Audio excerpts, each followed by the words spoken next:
सुना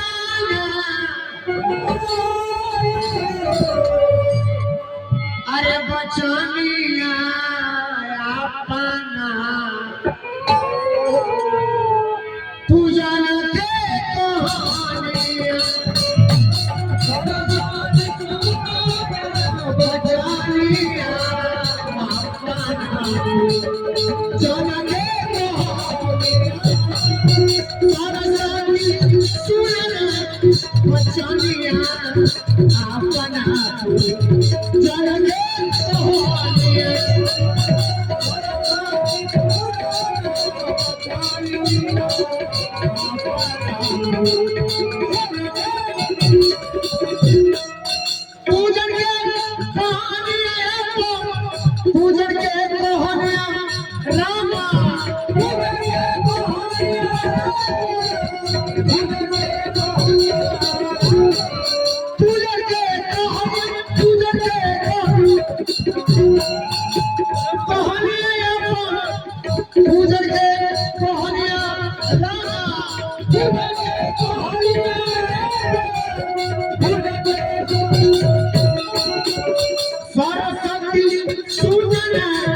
बचनिया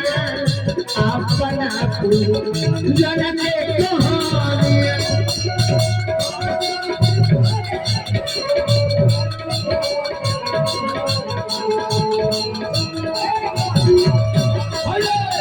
सरस्वती सुना बचनिया अपना जन के कहानिया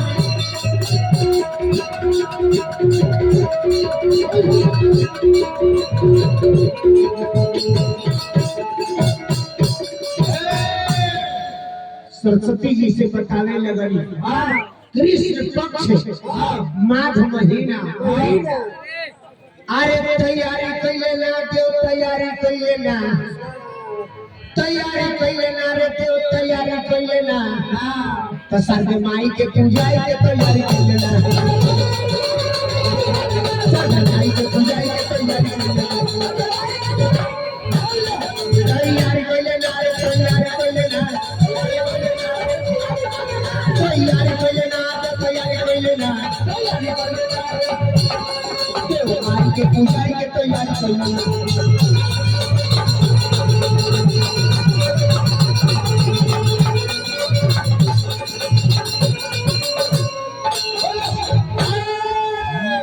रोरी चंदन हुमा ले आइए तो रोरी रे चंदन हुमा ले आइए रोरी रे चंदन हुमा ले आइए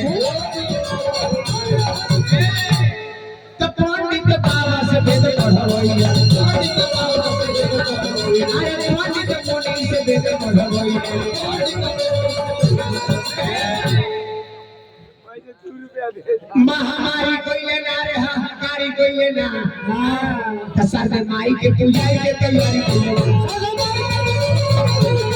सरगे माई के पूजा के तैयारी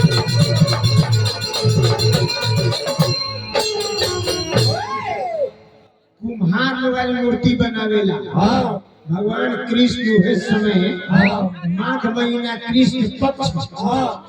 माघ महीना कृष्ण पक्ष आ बुधवार के दिन पहला पूजा कैले रहा पूरा देवता के समाज मिल के बबुआ तब बिना बजावत नारद बाबा आ गई बिना बजावत नारद बाबा आ गई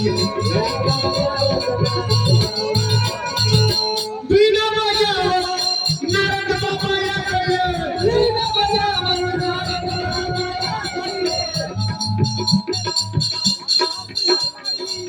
बिना चौक धरती से मुकेश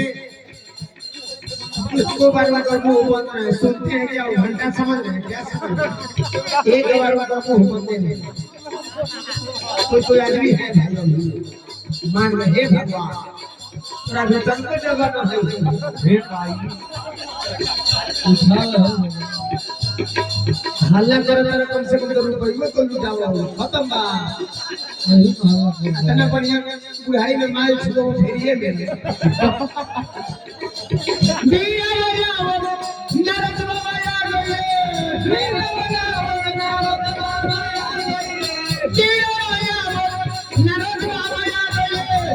धरती पर देखी बादल रंग छा गई।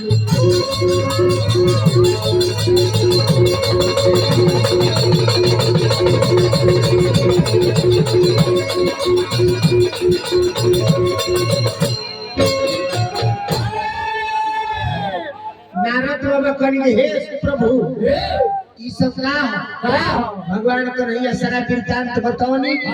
वे समय कृष्ण भगवान कहेंगे हे नारद तोहर बात तो रद ना होला, ऐसे पूजा के कहानी जाके मृत्युलोक में हाला कर दो, ये मृत्युलोक में जाके खबर कर दो। तो सोर हो गई चार मोरिया हो खबरिया शारदे माई के, तो सोर हो गई चाहुरिया हो खबरिया शारदे माई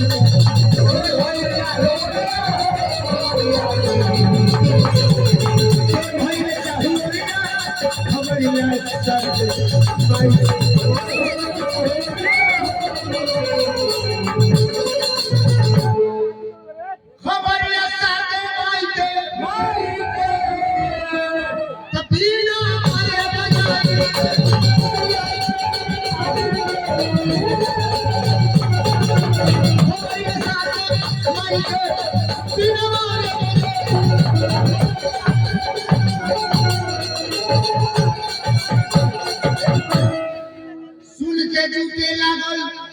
नर नरिया हो खबरिया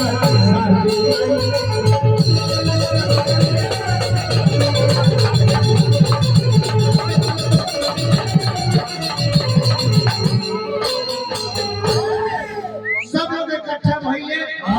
माई के कृष्ण पक्ष माघ महीना बुधवार के दिन प्रथम दिन कृष्ण की पूजा कइले रहो।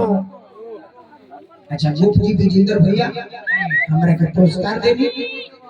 पैसे सब कुछ ना लेकिन इतना देर पर रौरा इज्जत रख लेता नहीं है रौरा खातिर इतनो कहां कोनो देते इतना इतना देते तो बाप रे बाप ही लाका ना हो गई। अच्छा ठीक है भैया हो गई बबुआ हो हां जी। तो सब लोग पूजाएं करे लागल। प्रेम से बोलिए सरस्वती मैया की, कृष्ण भगवान की। अब एक सेट सॉन्ग हो जाए, सेट सॉन्ग हारमोनियम